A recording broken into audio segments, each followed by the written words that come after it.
ఆసక్తి చేత భక్షింపబడుచున్న వారు ఉన్నారా? దుప్పి నీటి కొరకు ఆశపడినట్టుగా దేవునికై ఆశపడు వారు ఉన్నారా? విలపించు వారేది, గోజాడు వారేది, మోకాళ్ళపై నలిగిపోయే వారేది? విలపించు వారేది, గోజాడు వారేది, మోకాళ్ళపై నలిగిపోయే వారేది? దేవుని ఇంటిని గూర్చిన ఆసక్తి చేత భక్షింపబడుచున్న వారు ఉన్నారా? ప్రతివాడు తన సొంత కార్యములను గూర్చి ఆలోచన చేసుకొనుచున్నాడు.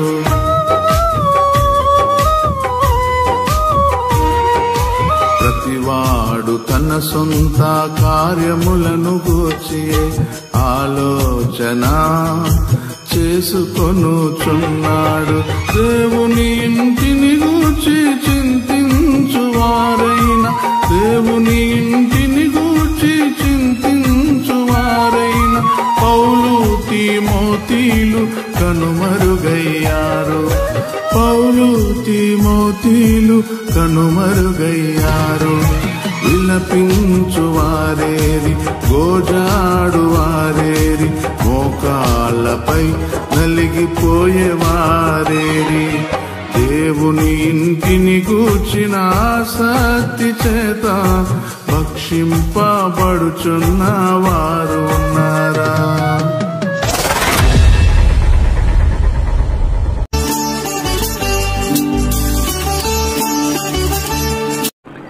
ఈ మంచి కూడికలకు ప్రభు అనుగ్రహించిన ఒక మూల వచనం, థీమ్ వెర్స్, దానిని ఆధారంగా చేసుకుని నేను నిలబడిన ప్రతిసారి ఆ వచనమును ఆధారంగా చేసుకుని కొన్ని విషయాలు మీతో పంచుకునే ప్రయత్నం చేస్తాను. మూల వచనాన్ని చదువుదాం. రోమీలకు రాసిన పత్రిక 12వ అధ్యాయం 11వ వచనం ఇలా ఉంది: ఆసక్తి విషయములో మాంద్యులు కాక ఆత్మయందు తీవ్రత గలవారై ప్రభువును సేవించుడి. అందరం కలిసి చదువుదామా? ఆసక్తి విషయములో మాంద్యులు కాక ఆత్మయందు తీవ్రత గలవారై ప్రభువును సేవించుడి. మరో స్థలములో మరొక వచనాన్ని మనం చదువుకుందాం. యోహాను సువార్త 2వ అధ్యాయం 17వ వచనం ఇలా ఉంది. ఆయన శిష్యులు నీ ఇంటిని గూర్చిన ఆసక్తి నన్ను భక్షించునని వ్రాయబడి ఉన్నట్టు జ్ఞాపకము చేసుకొనిరి. ఆయన శిష్యులు నీ ఇంటిని గూర్చిన ఆసక్తి నన్ను భక్షించునని వ్రాయబడి ఉన్నట్టు జ్ఞాపకము చేసుకొనిరి. ప్రార్థన చేసుకుని ప్రభు సహాయాన్ని కోరి సందేశాన్ని మనం విందాం. ప్రార్థన. ప్రేమపూర్ణుడవైన మా పరలోకపు మా ప్రియమైన తండ్రి, నీ ప్రియకుమారుడు మా ప్రభు మా రక్షకుడైన యేసుక్రీస్తునందు మిమ్మలను మా హృదయపూర్వకంగా స్తుతించి ఆరాధించి మీకు ప్రార్థన చేస్తూ ఉన్నాం.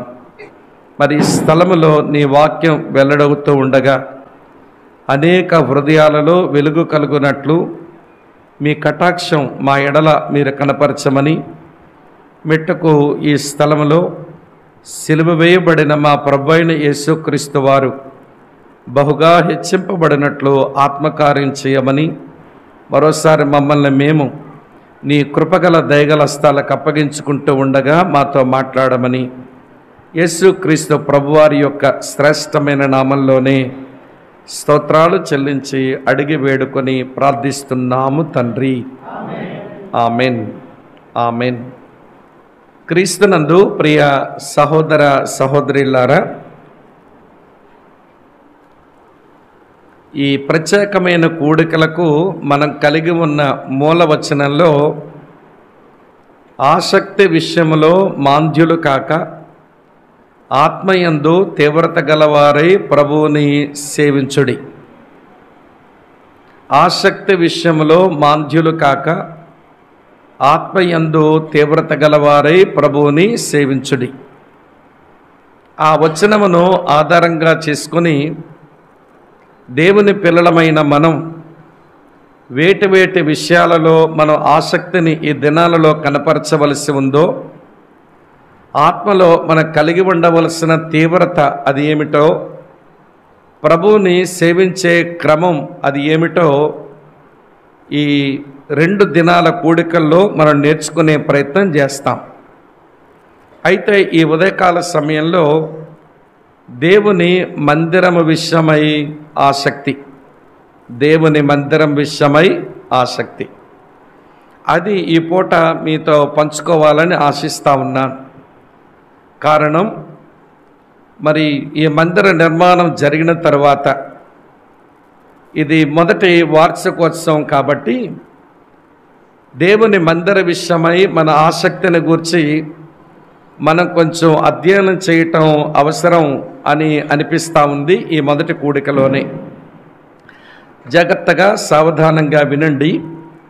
మనం ఏ ప్రభువునైతే విశ్వసించామో, ఏ ప్రభువునైతే మనం వెంబడిస్తూ ఉన్నామో, ఆ దేవుడు మనుషులకు తనను తాను తండ్రిగా బయలుపరుచుకున్నవాడు.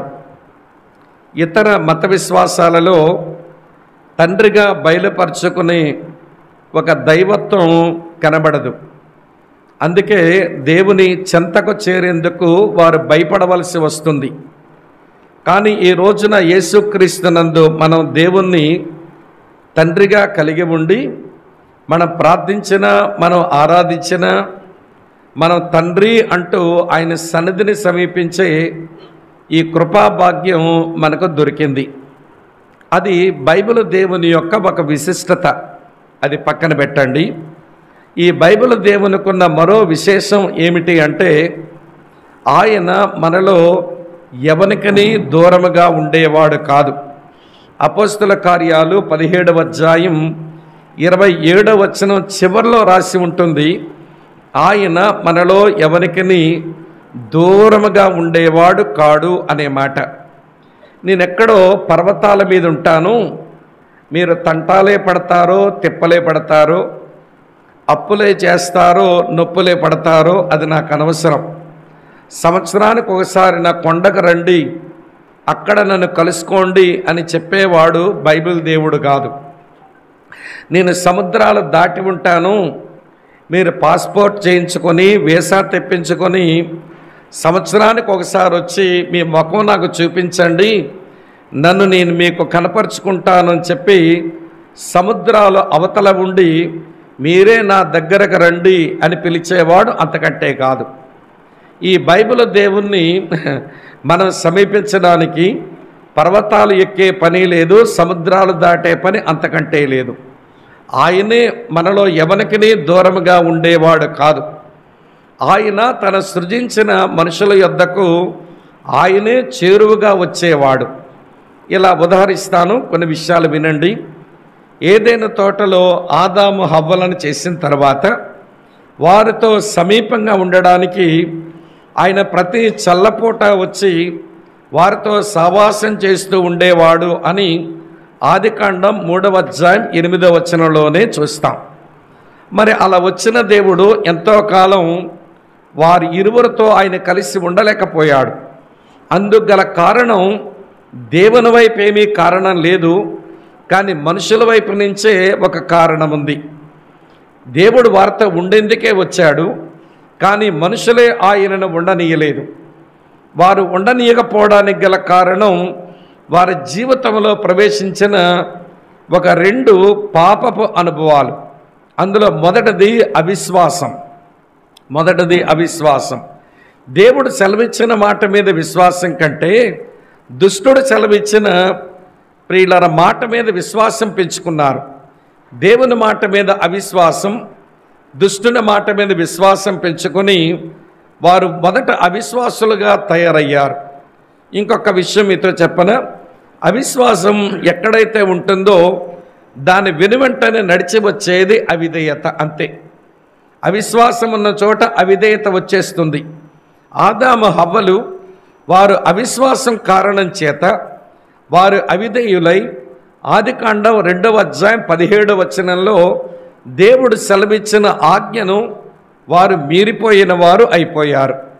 మరి అవిశ్వాసము అవిధేయత అనేవి అవి పాపపు గుర్తులు గనక ఆయన పాపముతో జోలి కలిగి ఉండలేని మహాపరిశుద్ధుడు కాబట్టి వారిని విడిచి వారిని ఏదేను నుంచి బహిష్కరించి తన సన్నిధిని వారి యొద్ద నుంచి ఆయన దూరం చేయవలసి వచ్చింది. అయినా ఆయన మనసు తండ్రి లాంటి మనసు గనక తాను సృజించిన మనుషులతో ఉండే మనస్తత్వం ఉన్నవాడు కాబట్టి నిర్గమాకాండం 25వ అధ్యాయం 8వ వచనంలో మోషేతో ఇలా అన్నాడు, మోషే, నేను నా ప్రజల మధ్య నివసించినట్లు వారు నాకు ఒక పరిశుద్ధ స్థలమును నిర్మిస్తే నేను వారి మధ్యలోకి వచ్చి నివసిస్తాను అని ఆయన కోరుకున్నారు. ఆ కోరిక మేరకు దేవుడు మోషేకు చూపించిన విధానంలో, దేవుడు చెప్పిన విధానంలో మోషేను ఇశ్రాయేలు ప్రజలు వారి ప్రత్యక్ష గుడారమును నిర్మిస్తే ఆ ప్రత్యక్ష గుడారం మీదకు తన తేజస్సు, తన ప్రభావం, తన షకీనాను ఆయన ఆ నిబంధన మందస్సు మీదకు ఆయన తీసుకుని వచ్చి ప్రత్యక్ష గుడారంతోనే ఆయన కలిసి బ్రతికినాడు. ఆ ప్రత్యక్ష గుడారం నుండి తన ప్రజలతో కలిసి బ్రతికాడు. దేవుని ప్రజలతో దేవుడు ఉంటే ప్రియులారా, మొదటగా వారికి దేవుని పోషణ సమృద్ధిగా ఉండింది. దేవుని పోషణ సమృద్ధిగా ఉంది. దేవుని సంరక్షణ కూడా సమృద్ధిగానే ఉంది. దేవుని కాపుదల కూడా సమృద్ధిగానే ఉంది. దేవుని నడిపింపు కూడా సమృద్ధిగానే ఉంది. దేవుడు ఏ వ్యక్తితోనైతే, దేవుడు ఏ కుటుంబంతోనైతే, దేవుడు ఏ సంఘముతోనైతే ఆయన కలిసి జీవిస్తూ ఉంటాడో పోషణకు, సంరక్షణకు, కాపుదలకు, నడిపింపుకు ఏమీ కొదువలు ఉండవు. సరే, మొత్తానికి ఆ నిబంధన మందసాన్ని, ప్రత్యక్ష గుడారాన్ని సిలోహు అనే స్థలంలో వారు వేసుకుని అది వారి ఆరాధన కేంద్రంగా పెట్టుకున్నారు. ఇశ్రాయేలు ప్రజలకు సిలోహు వారి ఆరాధన కేంద్రం, వర్షిప్ సెంటర్ అది కనుక ప్రతి ఏటా రావలసిన వారు సిలోహుకు వచ్చి ఆ నిబంధన మందసము దగ్గర ప్రార్థించడం, అర్పణలు అర్పించడం సహజంగా క్రమంగా జరుగుతున్న క్రమం. అలా దేవుడు చాలా కాలం వారి మధ్య ఉన్నాడు, కానీ మళ్ళీ వారిని కూడా విడిచిపెట్టేయాల్సి వచ్చింది. ఎందుకని అని అంటే ఆ నిబంధన మందస్సం ఎదుట ప్రత్యక్ష గుడారం దగ్గర సేవ చేసేటువంటి ఏలి అతని యొక్క కుమారులు వారు చాలా వికృతమైన చేష్టలు చేస్తున్నారు. సరే, ఇప్పుడు షిలోహుని విడిచిపెట్టి ఆయన వెళ్ళిపోవడానికి గల కారణం ఏంటి అని అంటే చదువుతాను, వినండి. సమూయేలు మొదటి గ్రంథం 2వ అధ్యాయం 12వ వచనం ఇలా రాసి ఉంది. సమూయేలు మొదటి గ్రంథం 2:12. ఏలీ కుమారులు యెహోవాను ఎరుగని వారై మిక్కిలి దుర్మార్గులయ్యుండిరి అని రాసి ఉంది. ప్రియులారా, ఏలీ కుమారులు మిక్కిలి దుర్మార్గులయ్యుండి వారు దేవుని సన్నిధిలో దేవుని ఎరగకనే సేవ చేస్తున్నారట. దేవుని నివాస స్థలం అని బ్రదర్ భక్సింగ్ గారు రాసిన పుస్తకం ఒకవేళ మీరు చదివి ఉంటే ఆ పుస్తకంలో ఏలీ కుమారులట 3 ముళ్ళు కొంకి పట్టుకొని ఆ నిబంధన మందసం దగ్గరికి వచ్చి ఆరాధించడానికి వచ్చిన వాళ్ళు, అర్పించడానికి వచ్చిన వాళ్ళు వాళ్ళ నైవేద్యాన్ని వాళ్ళు వండుతూ ఉంటే తపేలలో కానీ గోనలో కానీ లేకపోతే కుండలో కానీ వాళ్ళు సిద్ధం చేస్తుంటే ఈ 3 ముళ్ళ కొంకితో ఇట్లా కొట్టి మాంసాన్ని వాళ్ళు తీసేసుకొని వాళ్ళు తినేస్తున్నారు. ఆ కారణం చేత దేవుని ప్రజలకు దేవుని సందులోకి వచ్చి ఆరాధించడమే వారికి అసహ్యమైపోయేలాగా వీరు ప్రవర్తిస్తున్నారట. అమ్మ, అర్థమవుతుందా విషయం? కనుక ఏలీ కుమారులు చాలా అజ్ఞానంగా సేవ చేస్తున్నారు. మీకు ఆ విషయం చెప్పనా? అజ్ఞానం ఎక్కడైతే ఉంటుందో అపవిత్రత దాని ప్రక్కనే ఉంటుంది. అవిధేయతకు చిట్టి చెల్లి, వింటున్నారా? వింటున్నా? అవిశ్వాసమునకు చిట్టి చెల్లి అవిధేయత అయితే అజ్ఞానానికి ఒక బుల్లి చెల్లి ఈ దుర్మార్గురాలు అపవిత్రత అన్నమాట. అజ్ఞానం ఉన్న చోట అపవిత్రత వచ్చేస్తుంది, అవిశ్వాసం ఉన్న చోట అవిధేయత వచ్చేస్తుంది. వీళ్ళు అలాగే అపవిత్రులయ్యారు. చదువుతున్నాను చూడండి. సమూయేలు మొదటి గ్రంథం 2వ అధ్యాయం 22వ వచనం ఇలా ఉంది. ఏలీ బహు వృద్ధుడు ఆయను ఇశ్రాయేలీలకు తన కుమారులు చేసిన కార్యములన్నీ వారు ప్రత్యక్ష గుడారపు ద్వారము దగ్గర సేవ చేయుటకు వచ్చిన స్త్రీలతో శయనించుటయు అని మాట చెవిని పడగా అని రాసి ఉంది. అంటే ప్రత్యక్ష గుడారం దగ్గరకు వచ్చి సేవ చేసేటువంటి స్త్రీలతో వీరు శయనించి పరిశుద్ధ దేవుని సన్నిధిలో అపవిత్రమైన కార్యాలు చేయటం వీరు మొదలుపెట్టారు. అందుకు కారణం దేవుని ఎడల సరైన పరిజ్ఞానం లేక దేవుని సన్నిధికి వచ్చి ఆరాధించే ఆరాధికుల యొక్క ఆరాధనను అర్పణను కలుషితం చేసేస్తూ చివరికి వారు అపవిత్రమైన కార్యాలు చేస్తే ఈ బైబిల్ దేవుడు పాపముతో కలిసి ఉండలేని మహాపరిశుద్ధుడైన దేవుడు. హబక్కూకు గ్రంథం మొదటి అధ్యాయం 12-13 వచ్చిన హబక్కూకు అంటాడు, పాపమును చూడలేనంత నిష్కలంకమైన నేత్రాలు కలిగిన వాడు ఆయన, దుష్టత్వమును చూడలేనంత నిష్కలంకమైన నేత్రాలు కలిగిన వాడు ఆయన. కనుక తన కళ్ళ ముందే తన సన్నిధిలోనే అజ్ఞానంగా వీరు సేవ చేయడాన్ని బట్టి, వారు అపవిత్రమైన కార్యాలు చేయడాన్ని బట్టి ఇలాంటి స్థలంలో నేను ఉండలేను అని చెప్పి ఆయన షిలోహుని విడిచిపెట్టి వెళ్ళిపోవాల్సి వచ్చింది. అమ్మా, వింటున్నారా? ఏదేనను వదిలాడు అవిశ్వాసము అవిధేయత కారణమైతే షిలోహును కూడా వదిలేశాడు అందుకారం అజ్ఞానము అపవిత్రత అయితే తర్వాత చాలా కాలం ఆయన తన సన్నిధిని తన ప్రజల మధ్య ఉంచకపోతేను ఒక నలుగురు యొక్క చక్కని పరిచర్య ఫలముగా మరోసారి పరలోకమందున్న ఆ దేవుడు మళ్ళీ భూమి మీదకు దిగి వచ్చేసినాడు. భూమి మీదకు దిగి వచ్చాడు. దినవృత్తాంతాలు 2వ గ్రంథం 7వ అధ్యాయం 1వ వచనంలో మనం చూస్తాం. సొలొమోను మందిర నిర్మాణం చేసినప్పుడు ఆ మందిరములోనికి దేవుడు తన షకీనాతో, తన మహిమతో, తన ప్రభావంతో దిగి వచ్చేశాడు. దీని వెనక నలుగురు పరిచర్య ఉంది అని బ్రదర్ భక్సింగ్ గారు రాశారు ఆ పుస్తకంలో. మీరు ఎవరైనా వీలైతే చదవండి. అక్కడ నలుగురు పరిచర్య ఉంది. ఎవరిదా పరిచర్య అంటే సొలొమోను శబ్దము లేకుండా మందిరం దగ్గర పని చేయించాడు. అది సొలొమోను పరిచర్య. అలా పరిచర్య చేయడానికి ఆయన కంటే ముందు దావీదు మందిరకు కావలసినవన్నీ కూడా సమకూర్చి ఆయన పరిచర్య చేశాడు. అది దావీదు పరిచర్య. ఆయన కంటే ముందు సమూయేలు చక్కగా దావీదును సిద్ధపరిచినాడు వాక్యంతో. ఇది సమూయేలు పరిచర్య. ఆ సమూయేలు కంటే ముందు హన్నా ప్రార్థనతో దేవుని మందిరం దగ్గర సేవ చేయడానికి ఒక మగపిల్లాడు లేడే, నువ్వేగా నాకు మగబిడ్డనిస్తే నీ సన్నిధిలో వదిలిపెట్టి వెళతాను అని హన్నమ్మ కూడా సేవ చేసింది. హన్నా ప్రార్థన, సమూయేలు వాక్య పరిచర్య, దావీదు యొక్క సిద్ధపాటు, సొలొమోను యొక్క కార్యాచరణ, ఈ నలుగురి సేవ వలన తయారైన యెరూషలేము మందిరం మీదకు మళ్ళీ ఆయన దిగి వచ్చేశాడు. ఏదేనని వదిలాడు, షిలోహుకు వచ్చాడు. వింటున్నారా లేదా మీరు? షిలోహును వదిలేశాడు, మళ్ళీ యెరూషలేముకు మళ్ళీ వచ్చేశాడు.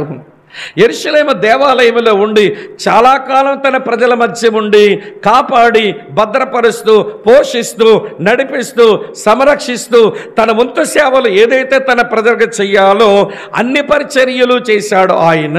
ఆ యెరూషలేము మందిరాన్ని కూడా ఇక లాభం లేదు, వదిలిపెట్టి పోవాలనిపించింది ఆయనకు, వెళ్ళిపోయినాడు. యెహెజ్కేలు గ్రంథం మీరు 10వ అధ్యాయం కానీ చూస్తే ఆ యెరూషలేము దేవాలయం నుంచి ఆ కెరూబుల మీదుగా ఆయన పరలోకానికి తిరిగి వెళ్ళిపోవడాన్ని మనం చాలా స్పష్టంగా చూస్తాం ప్రియులారా. యెహెజ్కేలు గ్రంథం 10వ అధ్యాయం మీరు 18, 19 వచనాలు చూస్తే దేవుని మందిరంలోంచి గడప దగ్గర నుంచి కెరూబుల మీదుగా దేవుడు మరలా తన ప్రజలను విడిచిపెట్టి వెళ్ళిపోయాడు. ఎందుకని? ఏదేనులోనైతే అవిశ్వాసం అవిధేయత కనబడింది, షిలోహులోనైతే అజ్ఞానం అభ్యంతర కనబడింది. మరి యెరూషలేములో ఏం కనబడింది అంటే వినండి ప్రియుల, అక్రమం కనబడింది, అన్యాయం కనబడింది. అక్రమాలు ఉన్న చోట అన్యాయం వెనకాల నడిచొస్తాయి అంతే. ఏమిటండి వీరు చేసిన అక్రమం అంటే తమ తోటి సహోదరులకు డబ్బులు అప్పుగా ఇచ్చి వాళ్ళు అప్పును తిరిగి చెల్లించకపోతే వారి పిల్లల్ని బానిసలుగా చేసుకుంటున్నారు. సరే చేసుకుంటే చేసుకున్నారు, 7 సంవత్సరాలకు విశ్రాంతి సంవత్సరం వచ్చినప్పుడు వాళ్ళకి స్వేచ్ఛను మీరు ప్రకటించి వదిలేయాలిగా. వాళ్ళు అప్పు రుణం తీర్చుకోలేకపోయారు, వారి పిల్లల్ని మీ దగ్గర బానిసలుగా ఊడిగం చేయిస్తే మీ చేయించుకున్నావు నువ్వు, విశ్రాంతి సంవత్సరం నుంచి వదిలేయాలిగా వాళ్ళని, స్వేచ్ఛనివ్వాలి కదా దేవుని ధర్మశాస్త్రాన్ని బట్టి. కానీ స్వేచ్ఛనివ్వక ఇంకా వాళ్ళని బానిసలుగా వాడుకొని అన్యాయంగా బ్రతుకుతున్నారు. అక్రమం అన్యాయం ఈ రెండు కలిసి ఉంటాయి. ఏ దేశంలోనైనా ఈ ప్రపంచంలో అక్రమాలు జరిగే చోట అన్యాయం దరికదే కనబడుతుంది. ఈ రెండు మళ్ళీ పాపపు గుర్తులే.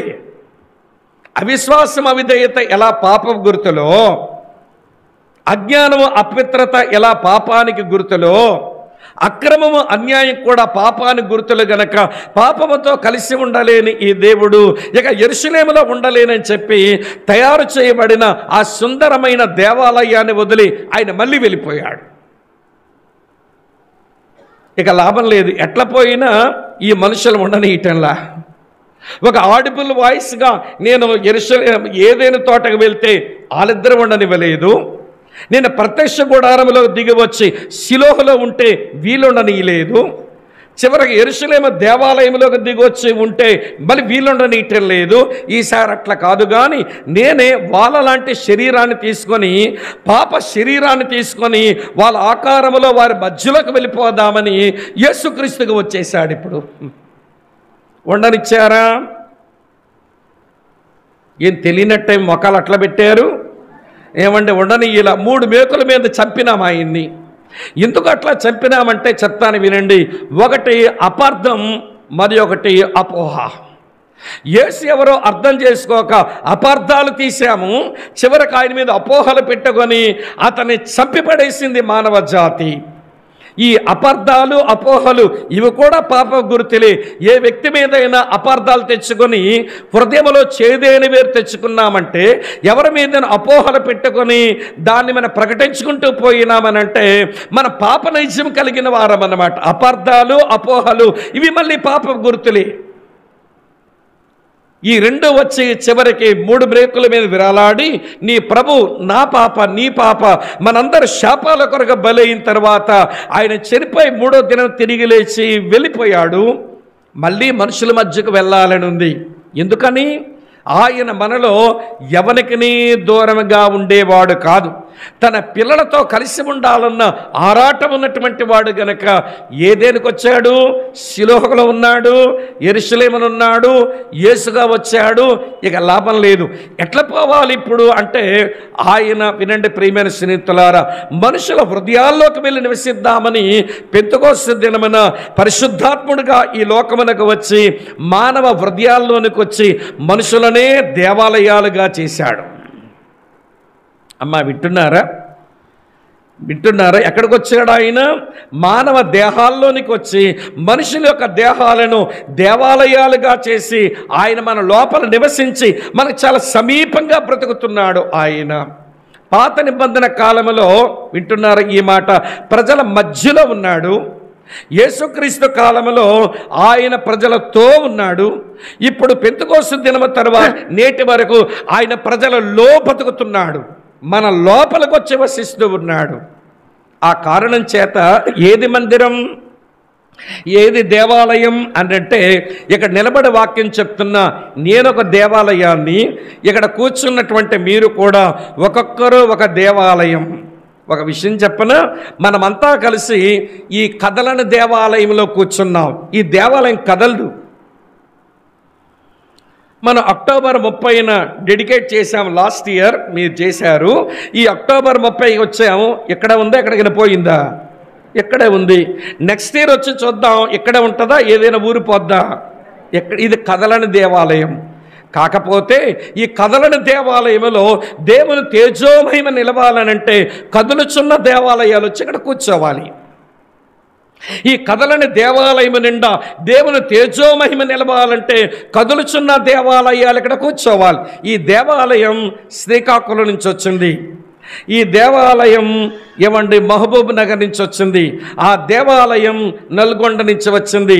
ఈ దేవాలయం చింతలపూడి నుంచి వచ్చింది. ఆ దేవాలయం దేవరాపల్లి నుంచి వచ్చింది. ఆ దేవాలయం ఏలూరు నుంచి వచ్చింది. ఎక్కడెక్కడి నుంచో వచ్చాయి ఇన్ని దేవాలయాలు. ఈ కదలుచున్న దేవాలయాలన్నీ కలిసి ఈ కదలని దేవాలయంలో కూర్చుంటే ఇది దేవుని తేజోమహిమ నిలిచే స్థలం అవుతుంది. మన పాటల కాగితంలో పైన ఒక మాట వేశారు, చూసారా మీరు? మన సాంగ్ షీట్లో పైన ఒక మాట వేశారు. చూడండి ఏం రాసిందో, చదువుతాను ప్రియులారా. చూడండి మన సాంగ్ షీట్లో పైన, యెహోవా నీ నివాస మందిరమును, తర్వాత ఏంటట, నీ తేజోమహిమ నిలుచు స్థలమును నేనేం చేస్తున్నాను? ప్రేమిస్తున్నాను. యెహోవా నివాస మందిరమును, నీ తేజో మహిమ నిలుచు స్థలమును నేను ప్రేమిస్తున్నాను. నీ లోపలికి వచ్చి ఆయన నివసిస్తున్నాడు. మనమంతా కలిసి ఇక్కడ కూర్చుండగా ఆయన ఈ కదలని మందిరము నివసిస్తున్నాడు. ఆ కారణం చేత వినండి, దీన్ని మనం ప్రేమించాలి, దీన్ని కూడా మనం ప్రేమించాలి. ఈ ఆలయాన్ని ప్రేమించి సరిగా ఉంచుకోవాలి, ఈ ఆలయాన్ని కూడా సరిగా ప్రేమించి ఉంచుకోవాలి. సరే, ఉదయకాలం నా సందేశం దేవుని మందిరం విషయమైన ఆసక్తి. Burning zeal for temple of God. దేవుని ఆలయం విషయమై మండే ఆసక్తి. ఆసక్తి విషయంలో మాంద్యులు కాక ఆత్మయందు తీవ్రత గలవారి ప్రభువుని సేవించండి అన్న ఒక థీమ్ వెర్స్ ఈ ప్రత్యేకమైన కూడికలకు మనకు అనుగ్రహించబడింది కనుక ఈ పూట మన దేవుని మందిరం విషయమైన ఆసక్తిని గురించి మనం ఆలోచిస్తున్నాం. కాకపోతే ఉపోద్ఘాతమే కొంచెం బంగాళాఖాతం అంత చెప్పా. ఎందుకనంటే విషయం అర్థం కావాలంటే తెలియాలి కదా. ఎక్కడి నుంచి ప్రయాణం చేశాం మనం? ఏదేనులోంచి షిలోహుకు వచ్చాం, షిలోహులోంచి యెరూషలేముకి వచ్చాం, యెరూషలేము నుంచి కల్వరి కొండ దగ్గరికి వచ్చాం, కల్వరి కొండ దగ్గర నుంచి వింటున్నారా, పెంతెకోస్తు పండగ దగ్గరికి వచ్చాం, అక్కడ నుంచి ఏలూరు ఎలిషద్దాయికి వచ్చాం. జర్నీ బాగుందా? మీరేం అలసిపోలేదు, అలసిపోయింది నేను. వింటున్నారా? మొత్తానికి ప్రయాణం మనం చాలా సుదీర్ఘ ప్రయాణం చేసి వచ్చాం. మనకు విషయం అర్థమైపోయింది. ఏంటనంటే మనం నమ్మిన దేవుడు నేను పర్వతాల మీద ఉంటాను, వచ్చి నన్ను చూడండి అని చెప్పేవాడు కాదు. మనం ఆరాధించే ప్రభు నేను సముద్రాల అవతల ఉంటాను, విమానం మీద వచ్చి సంవత్సరానికి ఒకసారి ముఖం చూపించి పొండి అని చెప్పేవాడు కాదు. ఆయన మనలో ఎవరికి దూరంగా ఉండేవాడు కాదు. నీకు సమీపంగా ఉన్నాడు, నీలోనే ఉన్నాడు. నువ్వే దేవుని కదులుచున్న దేవాలయానివి. మనం కట్టుకున్నది ఇది కదలని దేవాలయం. ఈ దేవాలయం విషయంలో మన కనపరచవలసిన ఆసక్తి, ఈ దేవాలయం విషయమై మన కనపరచవలసిన ఆసక్తి రెండు ఇవ్వండి. ఒకేసారి చెప్పే ప్రయత్నం చేస్తాను, సావధానంగా వినండి. ఈరోజు దేవుని మందిరం అంటే దానికి 5 ప్రాముఖ్యమైన అర్థాలు వస్తాయి. ఈ 5 చెప్పేసరికి నా టైం అయిపోతుంది కనుక 5 సంగతులు విపులంగా చెప్తాను, వినండి. మొట్టమొదటి మాట, దేవుని మందిరం అనగా దేవుని కొరకు ప్రతిష్ఠించబడిన స్థలం. Temple is a place of dedication. దేవుని మందిరం అనగా ఇది దేవుని కొరకు ప్రతిష్ఠించబడిన స్థలం. ఒక విషయం మీతో చెప్పనా, దేవుని కొరకు ప్రతిష్ఠించబడిన స్థలంలో అది దేవుని కొరకు ప్రత్యేకించబడింది గనక, అది దేవుని కొరకు పరిశుద్ధపరచబడింది గనక ఇష్టం వచ్చినట్టుగా వాడకూడదు. ఇదైనా అమ్మ అర్థమవుతుందా? కదులుచున్న మందిరాలైనా ఈ కదలని మందిరమైనా ఇవి దేవుని కొరకు ప్రతిష్ఠించబడినవి గనక ఇష్టం వచ్చినట్టుగా వాడుకోకూడదు, ఇష్టం వచ్చినట్టుగా ఉండకూడదు. నేను 2 ఉదాహరణలు మీకు ఇస్తాను, చూడండి. ఇష్టం వచ్చినట్టుగా చేస్తే వచ్చే కష్టాలు ఎలా ఉంటాయో చెప్తాను. లేవియకాండం 10వ అధ్యాయం తెరవండి, చూపిస్తాను మీకు. లేవియకాండం 10వ అధ్యాయం, అది దేవుని మందిరం. అక్కడ ప్రధాన యాజకుడైన అహరోను కుమారులు ఆలకిస్తున్నారా, అబీహు నాదాబు అనేటువంటి వారు ఆ ప్రతిష్ఠించబడిన స్థలంలో ఎట్లా ప్రవర్తించారో చెప్తాను, వినండి. ప్రియులారా, చదువుతున్నాను. ఆ లేవియకాండం 10వ అధ్యాయం తెరవండి, నేను వరుసగా మీతో చెప్తాను. ప్రియులారా, అహరోను కుమారులైన నాదాబు అబీహులు తమ ధూపార్తులు తీసుకొని వాటిలో నిప్పులుంచి వాటి మీద ధూపద్రవ్యం వేసి యెహోవా తమకు ఆజ్ఞాపించని వేరొక అగ్నిని ఆయన సన్నిధికి తేగా, అరే వీళ్ళిద్దరూ దేవుని సన్నిధిలోకి వచ్చేసారేంటి? దేవుని సన్నిధిలోనికి అనగా అతి పరిశుద్ధ స్థలంలోనికి, నిబంధన మందసం దగ్గరికి రావలసిన వారు ఎవరంటే ప్రధాన యాజకుడు ఒక్కడే రావాలిగా. వీళ్ళు ప్రధాన యాజకుని కొడుకులైతే అయ్యారు, కానీ వీళ్ళు వచ్చే హక్కుందా వీళ్ళకంటే? లేదు. మేము అయ్యగారులమే అని వచ్చారేమో, మేము సేవకులమే అని వచ్చారేమో. అందుకని అంటాను, వినండి. ఈ అబీహు నాదాబులు రాంగ్ పీపుల్, సరికాని వ్యక్తులు వీరు. దేవుని సన్నిధిలోనికి రావాల్సిన వ్యక్తులైతే కాదు. దేవుని సన్నిధిలోనికి ప్రత్యక్ష గుడారం ముందుకు వచ్చి, ప్రియులారా, ఎవడు దేవుని సన్నిధి లోపలికి వచ్చేసి నిబంధన మందసం దగ్గరకు వచ్చి ధూపార్తితో ధూపం వేయడానికి సరైన వ్యక్తులు కాదు వీళ్ళు, రాంగ్ పీపుల్. మొదటి మాట. రెండో విషయం చెప్తాను, వినండి. ఒకవేళ యాజకుడైనా కానీ ప్రధాన యాజకుడైనా కానీ అతి పరిశుద్ధ స్థలములో నిబంధన మందసం ముందుకు రావాలంటే అది పాప ప్రాయశ్చిత్తార్థ పండగ రోజునే రావాలి, వేరొక రోజు రావడానికి లేదు. లేవియకాండం 16వ అధ్యాయం ప్రకారం పాప ప్రాయశ్చిత్తార్థ పండగ రోజున, ఎటోన్మెంట్ రోజున రావాలి. ఈరోజు ఎటోన్మెంట్ కాదే, మీరు ప్రధాన యాజకుడు ఎట్లనో కాదు, మీరు ప్రధాన యాజకుని కొడుకులు మాత్రమే, మీరు రాంగ్ పీపుల్. ఇప్పుడు మీరు లోపలికి వచ్చారంటే ఏ సమయంలో వచ్చారంటే రాంగ్ టైంలో వచ్చారు. Wrong people at wrong time. సరికాని వ్యక్తులు ఏమండి సరికాని సమయంలో వచ్చారు. సరే వచ్చారు, ఏం పట్టుకొచ్చారు మీరు? ధూపార్తిని పట్టుకొచ్చారంట. సరే ధూపార్తి లోపలికి తెచ్చే పని ఉంది ఒక రోజున, కానీ ప్రధాన యాజకుడు దాని మీద, వినండి ప్రియులారా, ఆయన అభిషేక తైలాన్ని చిలకరించి దాన్ని అతి పరిశుద్ధ స్థలములోనికి తీసుకుని పోవాలి. ఇప్పుడు మీ నాయన అహరోను దాన్ని ఏమైనా చిలకరించి ప్రతిష్ఠించాడా? మీరు మోసుకుపోయారే. Wrong people at wrong time with a wrong instrument. With wrong instrument, సరికాని వస్తువును లోపల తీసుకుని పోయారు. సరే లోపల తీసుకువెళ్ళారు, సరే దాని మీద ఏమి నిప్పులు పోశారు మీరు? దాంట్లో అన్యాగ్ని వేశారట. దాని మీద వేయవలసిన నిప్పులు అక్కడ బలిపీఠం మీద, ఎత్తడి బలిపీఠం మీద ఎవడు రక్తముతో తడిచిన నిప్పులు ఆ ధూపార్తులు వేసుకుని లోపలికి తీసుకుని రావాలి. మీరు వేరొక అగ్ని తీసుకొచ్చారేంటి? అమ్మా వింటున్నారా మీరంతా? ఇది దేవుని కొరకు ప్రతిష్ఠించబడిన స్థలం. దేవుని మందిరం అంటే ఇది ప్రతిష్ఠించబడిన స్థలం అని స్పృహ లేకుండా ఎట్లున్నారండి మీరు? Wrong people at wrong time with wrong instrument with wrong fire. అమ్మ వింటున్నారా? 4 చెప్పాను, 5వ చెప్తాను, వినండి. ఏ అధికారంతో మీరు వచ్చారయ్యా లోపలికి? మీరు దేవుని ధర్మశాస్త్రం అధికారం ఇచ్చిందా లోపలికి రావడానికి? లేక దేవుని సేవకుడైన మోషే మీకు ఇచ్చాడు అధికారం లోపలికి రావడానికి, లేక మీ నాయన ఏమంటే అహరోను గారు ఇచ్చారా అధికారం మీకంటే, ఎవడి అధికారంతో మాకేం పనండి, మేము వచ్చేయగలం అని వచ్చేసారంతే. మేము రాగలమంటూ లోపలికి వచ్చేసారు. అంటే wrong authority, with wrong authority. అమ్మ వింటున్నారా ఈ మాట? అన్నీ రాంగే. అదేమో ప్రతిష్ఠించబడిన స్థలం, అది దేవుని సన్నిధి ఉండే స్థలం. మీరేంటి ఎట్లా ప్రవర్తిస్తున్నారు? మీరు భయపడరా? వినండి వినండి ప్రియులారా, ఎన్ని చెప్పాను ఇప్పుడు మీకు? 5 చెప్పాను. 6 చెప్తాను వినండి. 6ది ఏంటాడు? With wrong motive. ఒక సరికాని దురుద్దేశంతో లోపలికి వచ్చారు. మేము గొప్పవాళ్ళమే అన్నట్టుగా లోపలికి వచ్చారంట. చదువుతున్నాను చూడండి ప్రియులారా, ఇలా వ్రాసి ఉంది 3వ వచనంలో. అప్పుడు మోషే అహరోనుతో ఇట్లనెను, ఇది యెహోవా చెప్పిన మాట, నా యొద్ద ఉండు వారి యందు నేను నన్ను పరిశుద్ధపరచుకొందును, ప్రజలందరి ఎదుట నన్ను పరిశుద్ధపరచుకొందును. అహరోను మౌనముగా నుండగా మోషే అహరోను పినతండ్రి అయిన ఉజ్జియేలు కుమారుని వాళ్ళు పిలిచి వీళ్ళు పాతి పెట్టేసేయండి అని వాళ్ళు పంపించి, నా సన్నిధిలో నా నామం పరిశుద్ధపరచబడాలి, నాకు పేరు రావాలి, వాళ్ళకి పేరు రావాలనే ఉద్దేశంతో వచ్చారేంటి వాళ్ళు? నన్ను గణపరచడానికి వచ్చారా? నన్ను మహింపరచడానికి వచ్చారా? నా నామాన్ని పరిశుద్ధపరచడానికి వచ్చారా? వాళ్ళ సొంత పేరు కొరకు వచ్చారేంటి? With wrong motive. ఎన్నొచ్చాయి ఇప్పుడు మనకు? ఇందులో ఒకటైనా రైట్ ఉందా? మాట్లాడరేమండి? ఒకటే రైట్ లేదండి. Wrong people at wrong time, with wrong instrument, with wrong fire, with wrong authority, with wrong motive.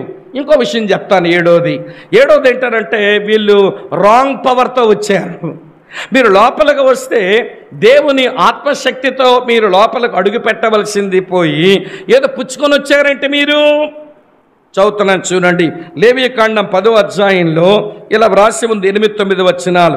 మరి యెహోవా అహరోనుతో ఇట్లనెను, మీరు ప్రత్యక్ష గుడారములోనికి వచ్చినప్పుడు మీరు చావకుండునట్లు నీవును నీ కుమారులను ద్రాక్షారసమనే గాని మద్యమనే గాని త్రాగకూడదు, తెలీదా అహరోను? నీ కొడుకులు తాగొచ్చారే లోపలికి, నీ కొడుకులు తాగొచ్చారేంటి లోపలికి? ఏ పవర్తో వచ్చారు? అమ్మ వింటున్నారా? స్పిరిట్ పవర్తో రాలేదు కానీ అమ్మ వింటున్న లెక్కర్ పవర్తో వచ్చారన్నమాట.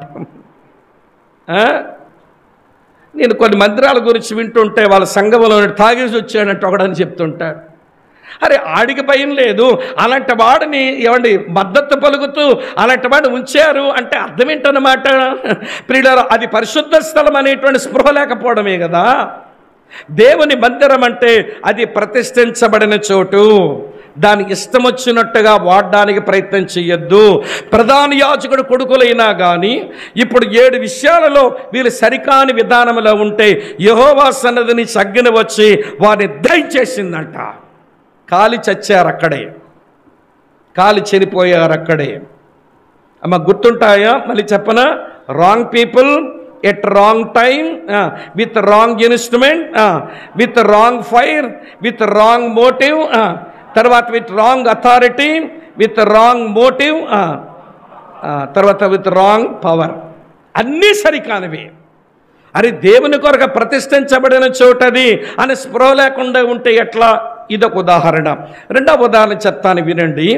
దానియేలు గ్రంథం 5వ అధ్యాయానికి రండి. దానియేలు గ్రంథం 5వ అధ్యాయానికి రండి. ఒక ఆయన దేవుని మందిరానికి చెందిన వస్తువులు తెప్పించుకొని దాంట్లో ద్రాక్షారసం వేసేసుకొని బాగా తాగుతున్నట్ట.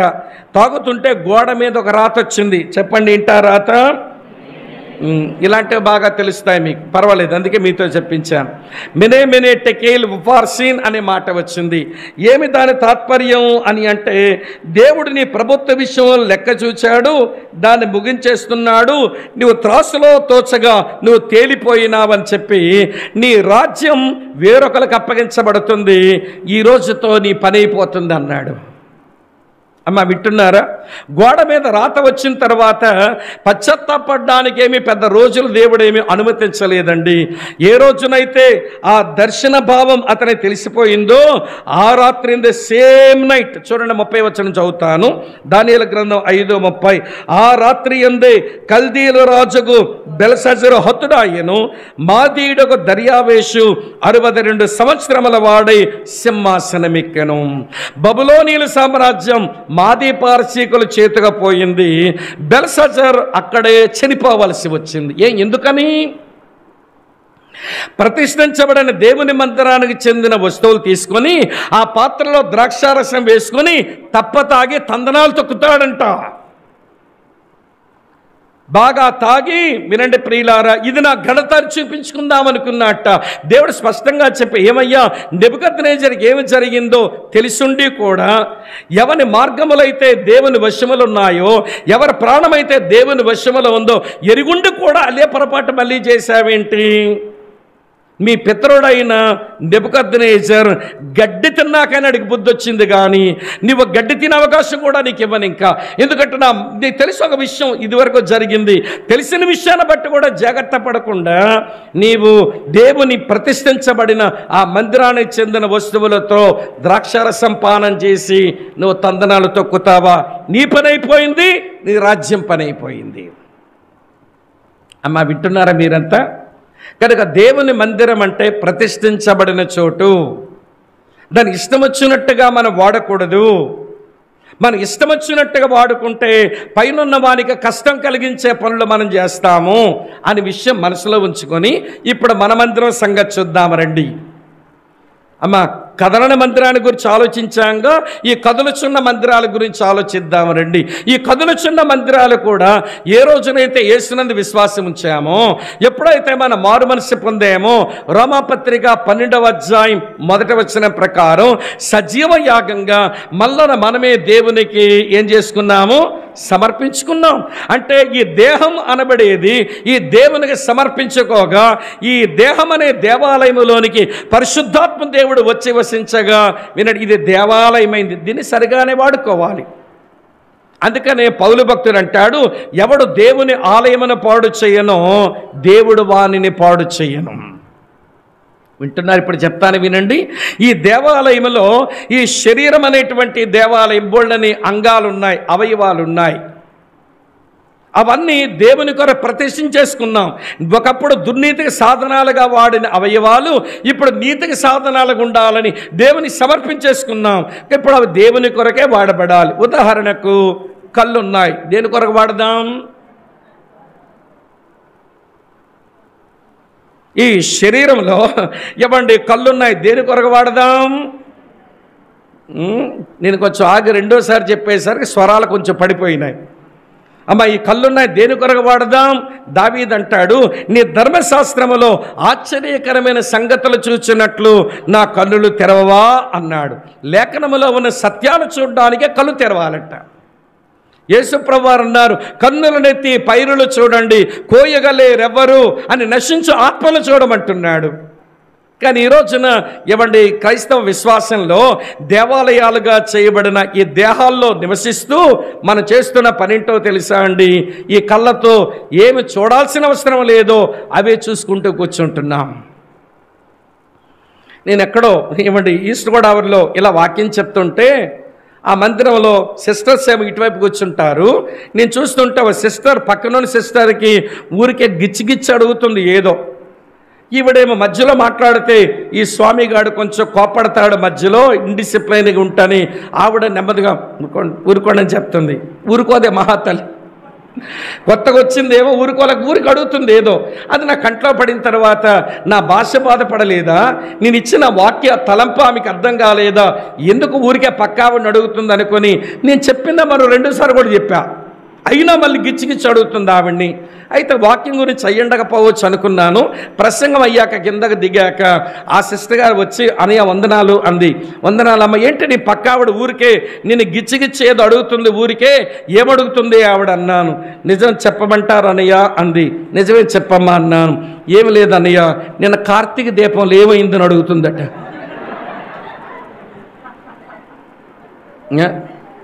నువ్వు కూర్చున్నదేమో దేవుని మందిరంలో, నువ్వు వింటున్నదేమో దేవుని వాక్యం.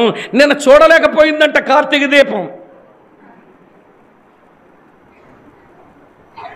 అమ్మా వింటున్నారా? నేను చూడలేకపోయిందంట కార్తీక దీపం. ఏమంటే వాక్యం వింటూ ఆ సంగతి తెలుసుకుందామని గోకి అడిగేస్తుంది నేను కార్తీక దీపంలో ఏమైందని. ఏమనుకోవాలండి? ఈమెను దేవుని కొరకు ప్రతిష్ఠించబడిన ఈ దేహం అనబడే దేవాలయంలో ఈ అవయవాన్ని దుర్నీతి సాధనానికి అప్పగించి, ఈ మధ్యకాలంలో మన చేతుల్లో ఈ పాడు డివైసులు పడిన తర్వాత, అదే మన సెల్ ఫోన్లు పడిన తర్వాత ఎన్ని చూసేస్తున్నారో చెప్పలేం. కళ్ళకు మూతలు లేవు, చెవులకు మూతలు లేవు. కళ్ళల్లోంచి అప్పిత్రని పోతుంది, చెవుల్లోంచి అప్పిత్ర మూతలయ్యరే. లోపల ఉన్నదేమో మంచి సుగంధ తైలమే కానీ ఈ మూతలు పెట్టని కారణం చేత ఈగలు వచ్చేస్తున్నాయి లోపలికి వచ్చి. ఈ కళ్ళల్లోంచి దూరుతున్న ఈగలు, చెవుల్లోంచి దూరుతున్న ఈగలు అవి అపవిత్రపరుస్తూ ఉంటే మరి ఇప్పుడు చెప్పండి, మరి దేవుని ఆలయాన్ని పాడు చేసిన వాళ్ళని దేవుడు పాడు చేసే ఆ తీవ్ర దేవుని దగ్గర ఉంటే ఏమైపోవాలి మనమంతా?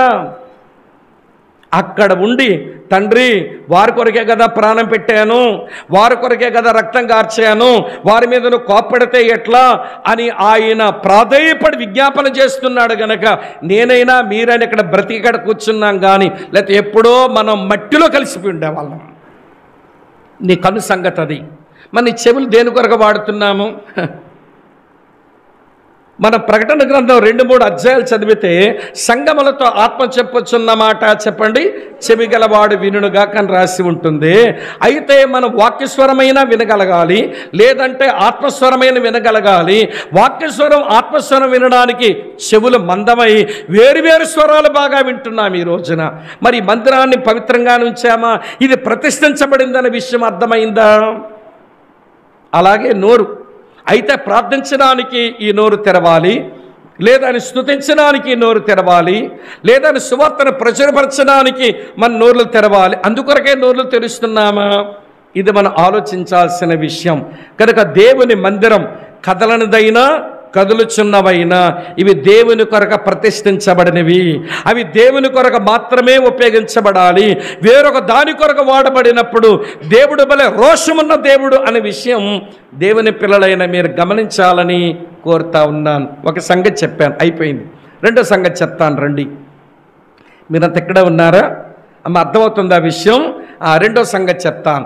దేవుని మందిరం అంటే ప్రతిష్ఠించబడిన స్థలం ఒక మాట. రెండో సంగతి చెప్తాను. దేవుని మందిరం అంటే భక్తి చేయు స్థలం. Temple is a place of devotion. ఇది భక్తి చేయు స్థలం. ఈ స్థలానికి వచ్చినప్పుడు మనం భక్తి చేయాలి. ఈ స్థలానికి వచ్చినప్పుడు దేవుని దాసుల దగ్గర నుంచి భక్తి చేయడం ఎట్లనో మనం నేర్చుకోవాలి. అమ్మ వింటున్నారా? సరే, ఈ స్థలంలో భక్తి నేర్చుకొని చేయడం ఏమన్నా అవలంబించాలి. ఈ దేహం అనే దేవాలయంలో కూడా భక్తి చేయటం చాలా బాగా రావాలి. చెప్తాను వినండి. ఇప్పుడు ఇంతకీ భక్తి అంటే ఏమిటి? నేను బైబిల్ పట్టుకొని ప్రతి ఆదివారం దేవుని సన్నిధికి వస్తానండి, నేను ఎంత భక్తి చేస్తున్నానో అంటే కుదరదు. అది భక్తి కాదు, అది ఒక ఆచారం అంతే. కానీ భక్తి ఏమిటి మరి? ప్రియులారా సావధానంగా వినండి. ఒక 4 అనుభవాల కలయికే భక్తి. ఇక్కడ కూర్చున్న మీరు, చెబుతున్న నేను, అందరము ఈ తలంపులు ఆలోచిస్తే నిజంగా మనం భక్తి చేస్తున్నామో లేదో ఎవరి సంగతి వాళ్ళకే తెలిసిపోతుంది. నేను 4 అనుభవాలు చెప్తాను వినండి. మొదటి అనుభవం, భక్తి చేయటం అంటే దేవుని మీద ఆధారపడుతూ బ్రతకడం. Godliness is nothing but depending upon God. భక్తి చేయటం అంటే దేవుని మీద ఆధారపడుతూ బ్రతకడం. ఆ సంగతులు కదలన మందిరములో దైవదాసులు నేర్పిస్తారు. ఈ మందిరములో దేవుని మీద ఆధారపడుతూ బ్రతకడం నువ్వు చేయాలి. మనం ఆయన మీద ఆధారపడుతూ బ్రతకపోతే ఏమండి ఏ స్థాయికి మన జీవితాలు పోతాయి చూపించిన ఇర్మియా గ్రంథం 17వ అధ్యాయం చదువుతున్నాను చూడండి. 5వ వచనం ఇలా రాసి ఉంది. ఇర్మియా గ్రంథం 17వ అధ్యాయం 5వ వచనం. యెహోవా ఎలాగో సెలవిచ్చుచున్నాడు, నరులను ఆశ్రయించి శరీరాలను తనకు ఆధారంగా చేసుకొనుచు తన హృదయమును యెహోవా మీద నుంచి తొలగించుకున్నవాడు, చెప్పండి, శాపగ్రస్తుడు. దేవుని పిల్లలం దేవుని మీద ఆధారపడుతూ బ్రతకాలి. అది సేవకులు ఇక్కడ నేర్పిస్తూ ఉంటే కదలని మందిరములో, ఈ కదులుచున్న మందిరములో ఆయన మీద ఆధారపడుతూ బ్రతకడం నేర్చుకోవాలి. ఆధారపడుతూ జీవించే వరబడి మన జీవితంలో కనబడుతూ ఉండాలి. మీరేమనుకోకపోతే చెప్తాను ఒక మాట. 1,00,000 అవసరం పడింది అనుకోండి, దేవుడి మీద భలే ఆధారపడతాం. అది 100 రూపాయలు అవసరం వచ్చింది అనుకోండి, జాషువా 100 ఉంటే ఇవ్వండి అన్న మళ్ళీ ఇస్తాను. 1,00,000కి పనికి వచ్చింది దేవుడు 100 పనికి రాడా? నీకు 1,00,000 ఇవ్వడానికి సామర్థ్యం కలిగినాడు, 100 ఇవ్వడానికి సరిపోడా ఆయన?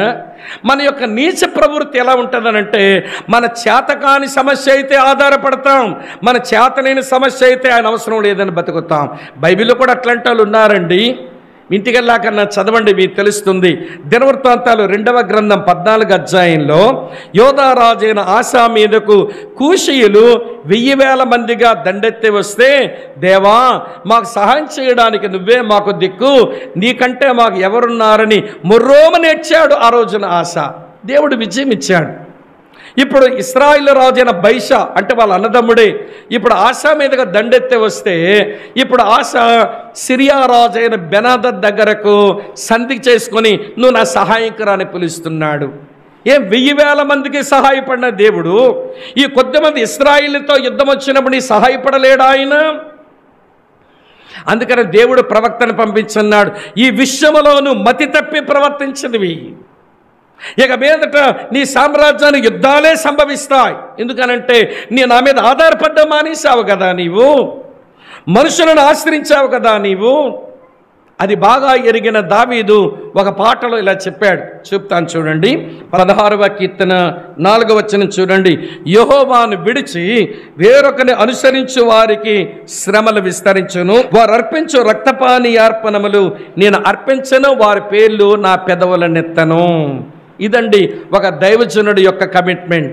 ఒక మంచి విశ్వాసం ఉండవలసిన కమిట్మెంట్ ఏంటనంటే, నేను దేవుణ్ణి అనుసరిస్తా, దేవుని మీదనే ఆధారపడతా, నేను నరుల మీద ఆధారపడేవాడిని కాను అన్నట్టుగా బ్రతకడం మనకి అది భక్తి చేయటం. బైబిల్ పట్టుకు రావటం, మర్యాదగా కూర్చోవడం, ఎంతో డిసిప్లైన్గా ఉండడం, వాక్యం వినడం, కానుక పెట్టడం, ఇంటికి పాట పాడి వెళ్ళిపోవడం, అది కాదు భక్తి. అవన్నీ కూడా ఇవ్వండి, అవి జరగవలసినటువంటి క్రమాలు అవి జరుగుతాయి, అది ఉండనివ్వండి, అది అవసరమే. కానీ అంతకంటే ప్రాముఖ్యమైన విషయం ఏంటంటే భక్తి అంటే ప్రతి దానికి ప్రతి విషయంలో దేవుని మీద ఆధారపడుతూ బ్రతకడం.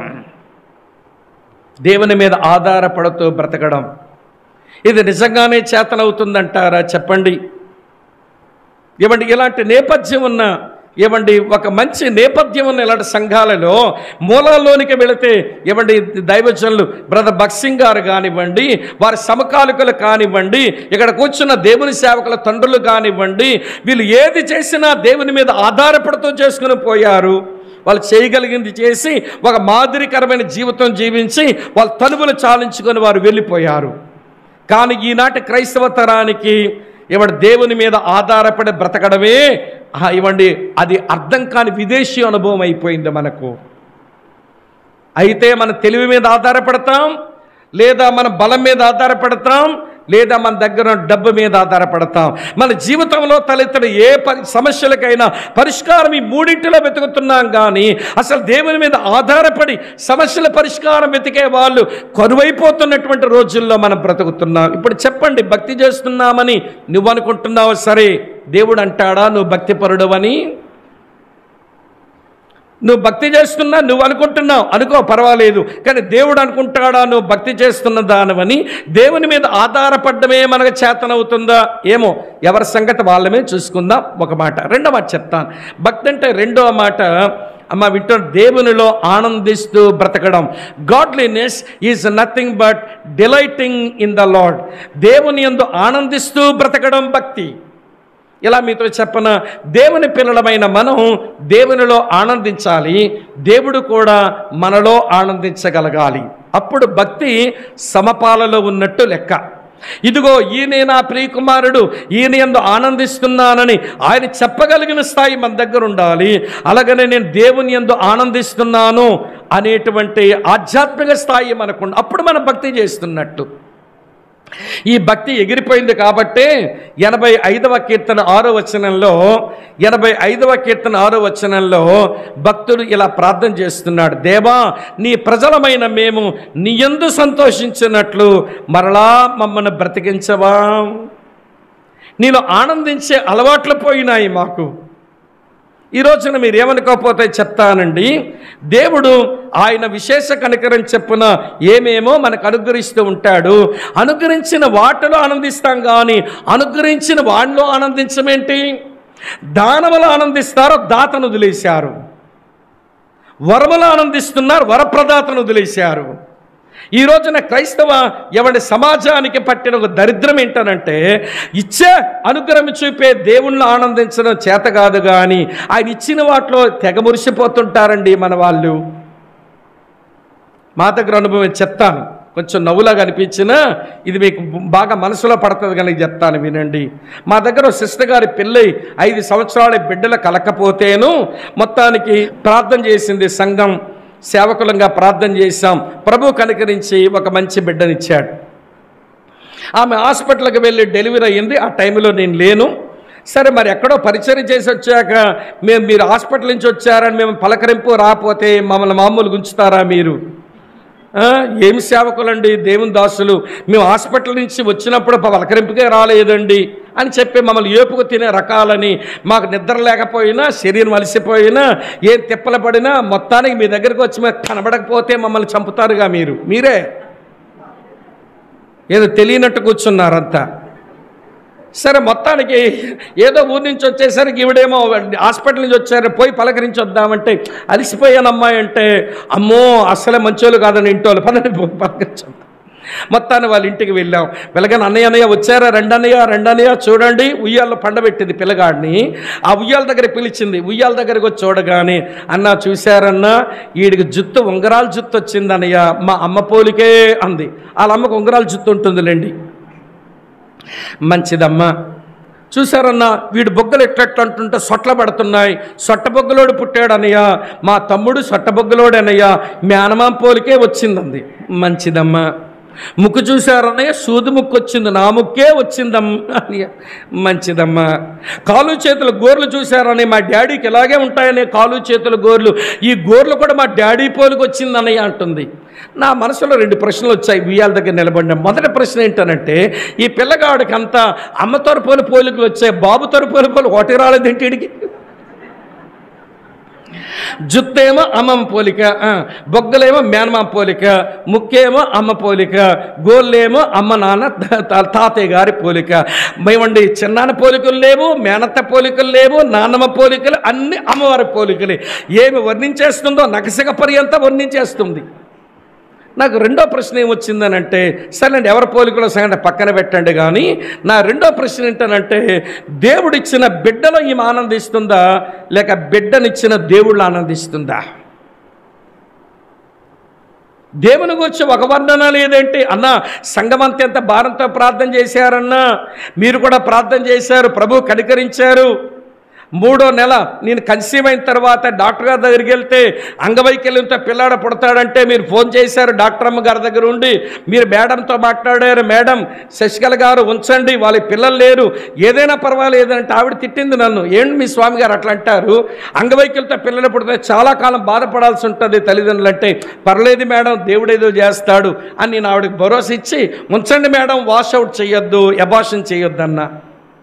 ఏమన్నా అంగవైకల్యం లేని మంచి పిల్లాడిని దేవుడు ఇచ్చాడు అన్నా.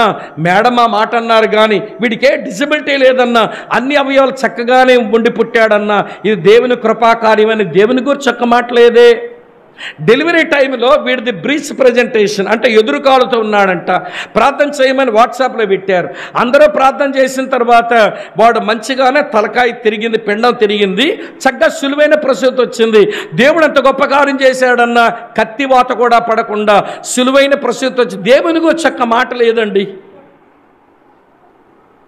అమ్మ వింటున్నారా? దేవుని గురించి ఒక మాట లేదు. జుత్తు చూడండి తమ్ముడు, బొగ్గలు చూడండి, ముక్కు చూడండి, గోలు చూడండి. అసలు నువ్వు దేవుళ్ళు ఆనందిస్తున్నావా లేక దేవుడిచ్చిన బిడ్డలు ఆనందిస్తున్నావా? ఇక్కడ కూర్చుని చాలామంది అట్లనే ఉంటారు. ఇల్లు కట్టుకుంటారు, మా బోటోలు వస్తే ఇల్లు చూడండి అన్న, డిజిటల్ మార్బుల్ అన్న, వుడ్ వర్క్ ఎంత బాగా చేయించేమో చూడండి, కబ్బోర్డ్ వర్క్ ఎంత బాగా చేయించి చూడండి అన్న. గుంటూరులో కమ్మ అయితే వాష్రూమ్కి చూడమంది, అక్కడికి వెళ్ళి ఏం చూస్తామమ్మానంటే, నేను ఇవ్వండి ఎక్కువ 2 సేవకులు ఉన్నారులేండి, ఏం చూస్తామంటే టబ్బు కూడా పెట్టించిందంటే చూడాలంటే మేము.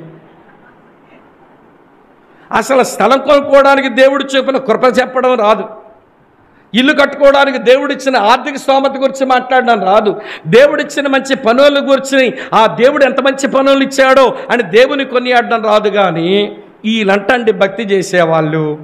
భక్తి అంటే అమ్మ వింటున్నారా, దేవునిలో ఆనందిస్తూ బ్రతకడం, దేవునిలో ఆనందిస్తూ బ్రతకడం. వినండి, ఈ స్థలములో దేవుని దాసులు దేవుల్లో ఆనందించడానికి కారణాలు చెప్తారు. ఈ దేవాలయంలో దేవుల్లో ఆనందిస్తూ బ్రతకడమును నేర్చుకోవాలి, అప్పుడు భక్తి చేస్తున్నట్టు లెక్క. అప్పుడు ఈ ఆలయం బాగుంది చెప్పండి, ఈ ఆలయం కూడా బాగుంది అని చెప్పుకోవచ్చు అన్నట్టు. రండి చెప్పాను, మూడో చెప్తాను రండి. భక్తి అంటే మూడో మాట వింటున్నారా లేదా? తేలుతుందా మన భక్తి నికరమో లేకపోతే నకిలీనో? దేవుని మీద ఆధారపడి బ్రతకడం రాకపోయినా, దేవుల్లో ఆనందిస్తూ బ్రతకడం రాకపోయినా మన భక్తిలో నికరం తగ్గింది అని తెలుసుకోవాలి. అట్లీస్ట్ ఈ ప్రత్యేకమైన కూడికల్లో భక్తి అంటే మూడో మాట చెప్తాను వినండి. భక్తి అంటే దేవుని చేత నడిపించబడుతూ బ్రతుకుట. Godliness is nothing but directing by God అన్నారు. దేవుని చేత నడిపించబడుతూ బ్రతకడం. మనం ఏ దేవుణ్ణి అయితే నమ్మినామో ఆయన మనల్ని నడిపించువాడు. రోమాపత్రిక 8వ అధ్యాయం 14వ వచనంలో దేవుని ఆత్మచేత ఎందరు నడిపించబడుదురో వారందరూ దేవుని కుమారులు అనబడుదురు అని రాసి ఉంది. అలాగనే ప్రియులారా, ఎంత చక్కగా ఈ దేవుడు నడిపిస్తాడు. ఎన్నో పాటలు మనం పాడుకుంటాం. ఇలా మీతో ఒక మాట చెప్పనివ్వండి. నీ జీవితంలో ఒక జంక్షన్ అనగా ఇటు వెళ్ళాలో ముందుకు వెళ్ళాలో వెనక్కి వెళ్ళాలో తెలియనటువంటి 4 రోడ్ జంక్షన్ లాంటి పరిస్థితులు వచ్చినప్పుడు దేవుడైనా నిన్ను నడిపిస్తున్నది ఎవరి నడిపింపులో మన యొక్క యాత్ర సాగుతూ ఉంది అనేది మనం ఆలోచించాలి. దేవుని చేత ఎవరైతే నడిపించబడుతూ బ్రతుకుతున్నారో వారు భక్తి చేసేటువంటి వాళ్ళు. ఈ మందిరములో, కదలని మందిరములో దేవుని సేవకులు దేవుని మీద ఆధారపడడం, దేవునిలో ఆనందించడం, దేవుని చేత నడిపించబడుతూ బ్రతకడం ఇక్కడ నేర్పిస్తారు. ఈ దేవాలయంలో దాన్ని నువ్వు అలవర్చుకోవాలి, అప్పుడు భక్తి చేస్తున్నట్టు లెక్క. సమయం అయిపోతుంది కనుక 4వది చెప్తాను వినండి. భక్తి అంటే 4వ మాట ఏంటనంటే, భక్తి అనే దానికి 4వ తాత్పర్యం ఏంటనంటే వినండి ప్రియులారా, భక్తి అనగా దేవుని కొరకు శక్తిమంతులుగా జీవించుట. Godliness is nothing but being a dynamic for God. దేవుని కొరకు శక్తివంతమైన వ్యక్తిగా ఉండడం, అది భక్తి చేయటం. దానియేలు గ్రంథం 11:32లో దానియేలు చెప్పాడు ఒక మాట, తమ దేవుని ఎరుగువారు, తమ్ముడు చెప్పండి, బలము కలిగి ఎట్లుంటారు? గొప్ప కార్యాలు చేస్తారు. మన దేవుని ఎరిగిన వారం, శక్తి కలిగి దేవుని కొరకు గొప్ప కార్యాలు చేస్తూ ఉంటే మన భక్తి చాలా బాగా చేస్తున్నట్టే. నేను భక్తి చేస్తున్నానని అంటావు, బలము కలిగిన దానిపై దేవుని కొరకు చేస్తున్న గొప్ప కార్యం ఏదో చెప్పరాదా? నేను చాలా భక్తిపరుడు అంటున్నావు, ఆ భక్తి చేస్తున్నవాడు దేవుని వల్ల బలం ఉంది, దేవుని కొరకు నువ్వు చేసిన గొప్ప కార్యం ఏదో ఒకటి చెప్పరాదా? దేవుని కొరకు చేసిందేదీ లేదు, కానీ మేము భక్తి చేస్తున్నామంటే కుదరదండి. ఈ మందిరములో భక్తి నేర్పిస్తారు సేవకులు. ఈ మందిరములో భక్తునిగా భక్తి నువ్వు చెయ్యాలి. అప్పుడే వినండి ప్రియులారా, ఈ మందిరము బాగున్నట్టు లెక్క, ఈ మందిరం కూడా సరిగా మనం ఉంచుకున్నట్టు లెక్క. కనుక మందిరం అంటే 2 అర్థాలు చెప్పాను. మొదటి అర్థం అమ్మ వింటున్నారా? ఏంటది చెప్పండి. మొదటి అర్థం ప్రతిష్ఠించబడిన స్థలం. 2వ అర్థం భక్తి చేసే స్థలం. 2 చెప్పాను. భక్తిలో 4 మాటలు చెప్పానులేండి. 3వ సంగతి చెప్తాను వింటే, మందిరం అంటే కొన్ని విధులు నిర్వహించే స్థలం. వినండి, మందిరం అంటే కొన్ని విధులు నిర్వహించే స్థలం. Temple is a place of duties. ఇక్కడ కొన్ని విధులు నిర్వహించబడాలి. ఏమిటంట విధులు అంటే, మొట్టమొదట విధి ప్రియులారా వినండి, ఇక్కడ ప్రభు మనందరి మధ్యలో ఆయన బహుగా ఆరాధించబడాలి. ఫస్ట్ రెస్పాన్సిబిలిటీ, ఫస్ట్ డ్యూటీ ఏంటనంటే ఈ స్థలములో దేవుడు ఆరాధించబడాలి. అమ్మ వింటున్నారా? ఆరాధించబడడం కొంచెం అర్థం చేసుకోండి. ఆరాధించడం అంటే వినండి ప్రియులారా, అర్థించడం కాదు. ఆరాధించడం అని అంటే కృతజ్ఞతలు చెప్పడం అసలే కాదు. ఆరాధించడం అంటే ఆయన వ్యక్తిత్వమును బట్టి, ఆరాధించడం అంటే ఆయన సుగుణాలను బట్టి, ఆరాధించడం అని అంటే ఆయన కార్యాలను బట్టి, ఆరాధించడం అంటే ఆయన ప్రణాళికలను బట్టి పొగడ్డమే ఆరాధించడం. మళ్ళీ నాకు జలుబు తగ్గించావు, వందనాలు నాయన, నడువు నొప్పి తగ్గించావు, నీ కృతజ్ఞతలు నాయన, ఇవి ఆరాధన కాదు. ఇది అవి కృతజ్ఞతాస్తుతులు, అవి అవసరమే. కానీ ఆరాధించడం ఏంటనంటే దేవుడు ఎలాంటి వ్యక్తిగా నీకు అర్థమైనాడో, దేవుడు ఎలాంటి స్వభావ లక్షణాలు కలిగిన వాడో, దేవుడు ఎలాంటి కార్యాలు చేశాడు, చేస్తున్నాడు, అలాగనే చెయ్యబోతాడో, ఆయన ఎలాంటి ప్రణాళికలు నీ ఎడ్ల కలిగి ఉన్నాడో ఈ పరిశుద్ధ లేఖనాల వెలుగులో అర్థం చేసుకున్న నీవు అతని పాడి పొగుడి కొనియాడి పూజించి మ్రొక్కాలి. అది ఆరాధించడం. దేవుని మందిరంలో చేయవలసిన అమ్మ వింటున్న మొదటి విధి వర్షిప్. ఆరాధించడం అనే దానికి ఏమంటే బైబిల్లో మొట్టమొదట ఆరాధన మ్రొక్కుట అనే మాట ఆదికాండం 22వ అధ్యాయంలో రాసి ఉంటుంది. మేము దేవుని మ్రొక్కి మరలా వచ్చేదామని అబ్రాము తన పనివారితో చెప్తాడు. అక్కడ మ్రొక్కి అనే మాటకు హీబ్రూలో ఉపయోగించబడిన పదం ఏంటనంటే ప్రిస్కోనియో అనే పదం ఉపయోగించారు. ప్రిస్కోని అంటే అర్థం ఏంటనంటే ఒక పెంపుడు కుక్క తన యజమాని చాలా రోజులుగా లేకపోతే మళ్ళీ యజమాని కనబడగానే యజమాని దగ్గరకు వచ్చి అతని పాదాల దగ్గర మూతి పెట్టి నాకుతూ ఉంటుంది, ముద్దులు పెడతా ఉంటుంది. ఆరాధించే పదానికి అది అర్థం. ఒక పెంపుడు కుక్క పెంచిన యజమాని పాదాల దగ్గరికి వచ్చి చుంబిస్తుందని చూడండి, బుద్ధులు పెట్టుకుంటుంది చూడండి, అది ఆరాధించే భంగిమ. అది దేవా నువ్వు ఇటువంటి వాడివి, నీ వ్యక్తిత్వం ఇది, నీ సుగుణాలివి, నీ కార్యాలివి, నీ యొక్క ప్రణాళికలివి, నీ పరిశుద్ధ లేఖనములో సేవకుల ద్వారా నాకు ముందుకు తీసుకుని రాగా నేను ఆరాధిస్తున్నాను. అందుకనే ఇలాంటి అసెంబ్లీస్లో ఆరాధనకు ముందు ఎలా పడితే అలా నిలబడండి, హల్లెలూయా అనండి, స్తోత్రం చెప్పండి, వందనాలు చెప్పండి అనం. ఏమంటే ముందు ఆరాధన వర్తమానం చెప్తాం. ఆరాధన వర్తమానం చెప్పబడుతున్నప్పుడు ఆయన వ్యక్తిత్వం నీకు అర్థం కావచ్చు, ఆయన స్వభావ లక్షణాలు నీకు బోధపడవచ్చు, ఆయన క్రియలు నీకు బోధపడవచ్చు, ఆయన ప్రణాళికలు బోధపడవచ్చు. ఇవన్నీ నేర్చుకొని ఆయన్ని ఆరాధించడం కొరకు ఆరాధన వర్తమానం చెప్పబడుతుంది. ఒక విషయం చెప్పనా, వినండి చాలా జాగ్రత్తగా.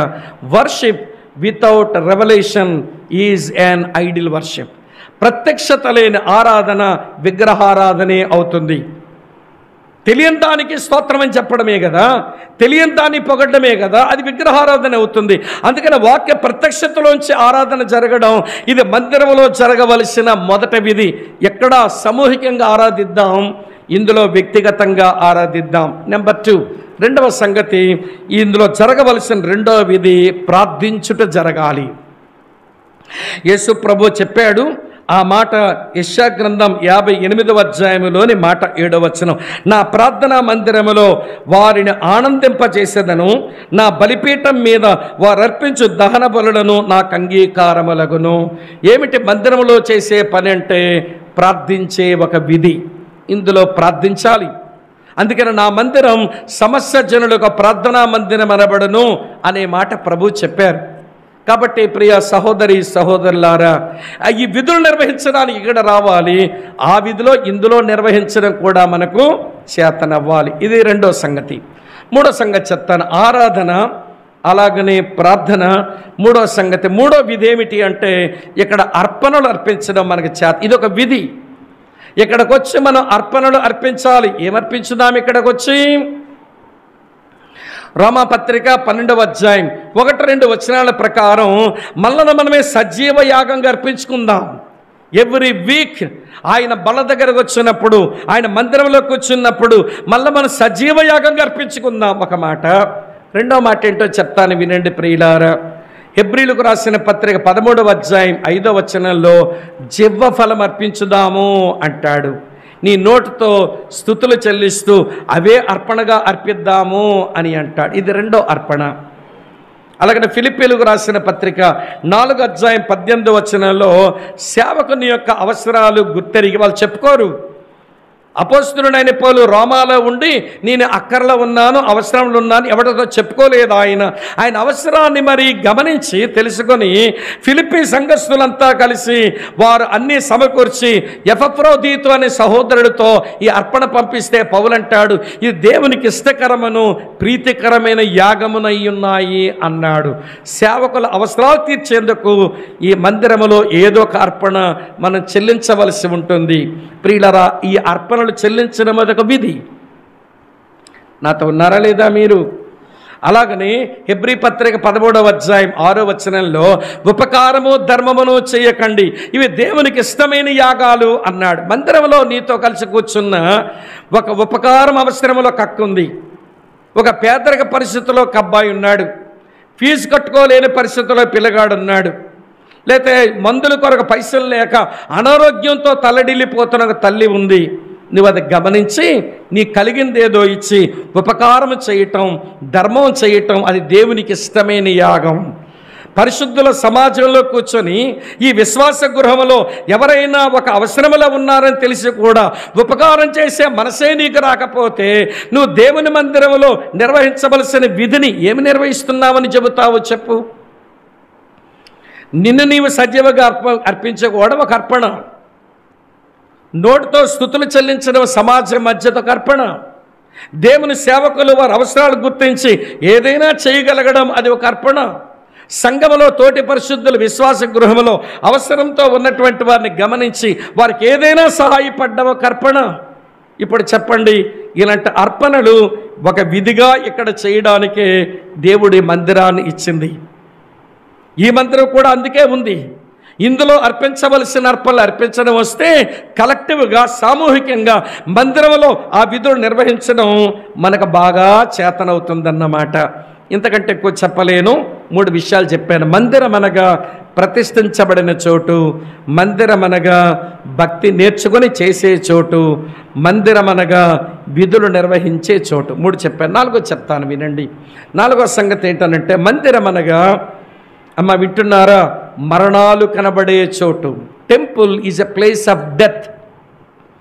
చావులు కనబడే చోటు, అది మందిరం. అదేంటంటే చావులు కనబడాలా, ఎవరు చచ్చిపోవాలి అని అంటారేమో. చెప్తాను వినండి ప్రియులారా. దేవుని మందిరములో మరణాలు కనబడకపోతే ఆరాధన జరగదు. ఒక గొర్రె పిల్లైనా చావాలి, ఒక మేక పిల్లైనా చావాలి, ఒక కోడిదూడైనా చావాలి, లేదా పావురం పిల్లైనా చావాలి, ఒక గువ్వ పిల్లైనా చావాలి. మొత్తానికి మందిరం దగ్గర చావులు కనబడాలి. ఆరాధికుడు దేవుని ఆరాధించడానికి మరణాలు కనబడకపోతే అవ్వదు సుమా, మరణాలు కనబడాలి. సరే, ఇప్పుడు మన వరకు తీసుకుని వద్దాం ప్రియులారా. మరి మందిరంలో మరణాలు కనబడాలంటే 2000 సంవత్సరాల కిందట మనందరి కొరకు మరణించిన యేసు మరణం చాలు. కానీ వినండి ప్రియులారా, మందిరంలో కూర్చున్న మనం, ఈ మందిరంలో ఉన్న మనం ఎవడ చచ్చిపోతూ బ్రతకడం నేర్చుకోవాలి. ఆత్మలకై రోదన చేయువారేరి, దేవుని ఆవేదన ఎరిగిన వారేరి, కన్నీటి ప్రార్థన చేయువారేరి, కన్నీటి ప్రార్థన చేయువారేరి, అంగళపు విద్యను ఎరిగిన వారేరి, అంగళపు విద్యను ఎరిగిన వారేరి, విలపించు వారేరి, గోజాడు వారేరి, మోకాళ్ళపై నలిగిపోయేవారేరి, దేవుని ఇంటిని గూర్చిన ఆసక్తి చేత భక్షింపబడుచున్న వారు ఉన్నారా?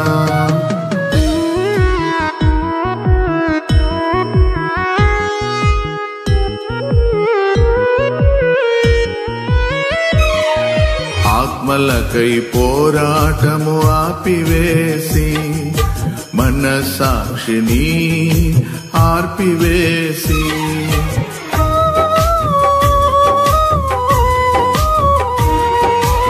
ఆత్మలకై పోరాటము ఆపివేసి, మనసాక్షిని ఆర్పివేసి, ఒకరితో ఒకరు పోరాడుకొనుచు, ఒకరితో ఒకరు పోరాడుకొనుచు, మనసు లేని కయీనులవుచున్నారు, మారు మనసు లేని కయీనులవుచున్నారు.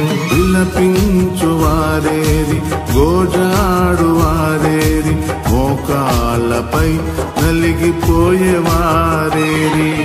దేవుని ఇంటిని గూర్చిన ఆసక్తి చేత భక్షింపబడుచున్న వారు ఉన్నారా?